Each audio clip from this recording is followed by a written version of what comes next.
Hello everyone and welcome into week 11 of the Blitz here on KLBK. I am your KLBK Sports Director, Ryan King. And I'm KLBK Sports Reporter, Leah Doherty. It is Friday, November 6th. Leah, we've reached the final week of the regular season for at least the 1A to 4A schools and TAPs, I should say. It's absolutely flown by. It really has, and this time next week we'll be showing playoff games, which I can't even believe. That's so exciting. Didn't know we'd get here, but it's pretty crazy. It's already flown by. So thankful that we got here to this point, No right? kidding, no kidding. But I will say, first game of the night, it is a great local matchup like it always does when these Lubbock ISD teams face each other. The undefeated number 8 Coronado Mustangs, technically on the road at the returning Lubbock High Westerners, back in action for the first time in 2 weeks after a COVID-19 shutdown.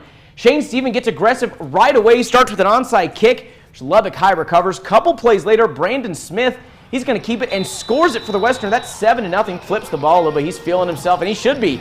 Later in the first, we're tied at 7.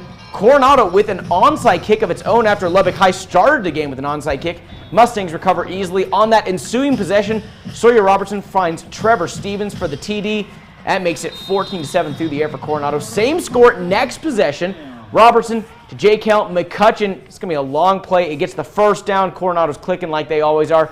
Very next play, Robertson finds Will Boyles in the back corner of the end zone. And Coronado, like always, they're going to win this one big. They beat Lubbock High in the Westerners' return 70-14. Yeah, Ryan, in our first game of the week taking place Thursday night, Monterey traveled up to face Caprock. Second drive of the game for Monterey.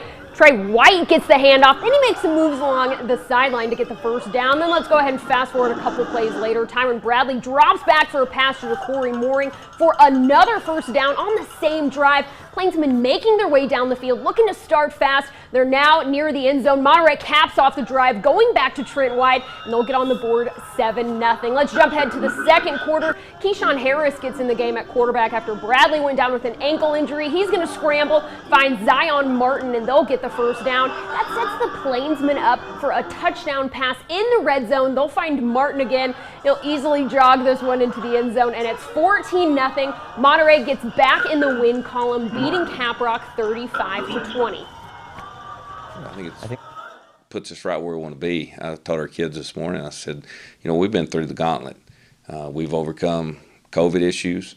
We've played a lot of Thursday night games, and it's been hard on us mentally and physically. We got 3 games left. We're 2-1. We'll just take it one game at a time and just try to get better each week. Friendship Tigers also looking to get back to 500 on the season. They're hosting Midland Lee. First drive of the game, Lee's on the 10 already, just a couple plays in. Josh Traylor gets the handoff and bounces outside. He's going to find the end zone after a 2-point conversion. It's 8-0 Midland Lee. Next drive, same score. Lee gets creative here. Shamar Davis gets the handoff, but it's a fake. He throws back across the field to the quarterback, Michael Serrano, who almost scores. He steps out inside the 5. That sets up a Davis close TD run, rewarding him for that great pass you just saw. Tigers need a response. Next drive, Andrew Braddock gets the pass for a first down. Later in the drive, William Bayouth gets the handoff. He's going to break a few Lee tackles to get Friendship another first down. And then on the 25, it's Bayouth rushing again. No one's going to stop him. That's a touchdown for Friendship. That cuts the lead almost in half, 15-7. But later in this game, it would be all Midland Lee. The Tigers drop this one 50-21. Now, Ryan, and Lubbock Cooper having to postpone their next 2 games because of COVID-19 precautions, but there are some positives coming out of this pause.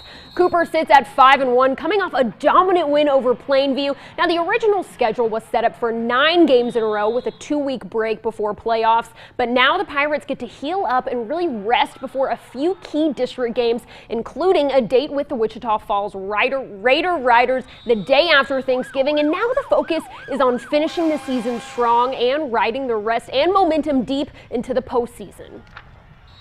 It's pretty hard to play 9 games straight. So I think the fact that we've played 6 and then getting a couple weeks off and then the stretch run, to me, that's beneficial. We can heal up a little bit, bumps and bruises, and I think mentally heal up too. I don't think it can be overstated that the kids are doing a really good job with the masks and how they handle all this, kind of getting into these last 3. And then hopefully, we're not in the playoffs yet by any means, but hopefully we can win another game or 2 and put ourselves in a position to get in the playoffs and make a little run. The Estacado Matadors coming off their 3rd district title in 4 seasons, but no time to rest on the past as the Matadors host Pecos next Thursday at Plains Capital Park for the by-district round of the playoffs. Estacado once again has their bye week here at the end of the regular season, giving them an early jump on the playoff matchup. Coach Cluley says his team is coming together at the right time, but if they want a playoff run like they did in 2019, the focus has to be on the next play and the next game in front of them. You're playing a team that you haven't played before, you know, and so the newness of that is always tough. You know, you don't know what are they going to come out and try and do something different, and but to have that extra week, and like kind of what we talked about for our kids was, you know, Tuesday, Wednesday, Thursday is really important because we're kind of going to make that our Monday, you know, kind of into some Tuesday stuff, and we're going to get an extra day out of this thing, but we've got to take it really serious. It's not a, you know, it's not an off week. It's just a bye week, and this bye week is, you know, it could be, you could make next week could be your last week if you don't perform well, and to perform well you got to practice well, and I think our kids are doing that. In this district, actually wrapping things up tonight, Seminole gets the tough win over Levelland. They're almost 100 points scored. Seminole beats Levelland 49-48. And don't go anywhere because the second quarter of the Blitz is still to come. Now we move down to the 3A level where the Abernathy Antelopes, they're looking to finish strong hosting Kahoma. And a 3A Division I District 4 championship between a couple of rivals, Adelaide at Roosevelt. All that and more coming up in the second quarter of the Blitz.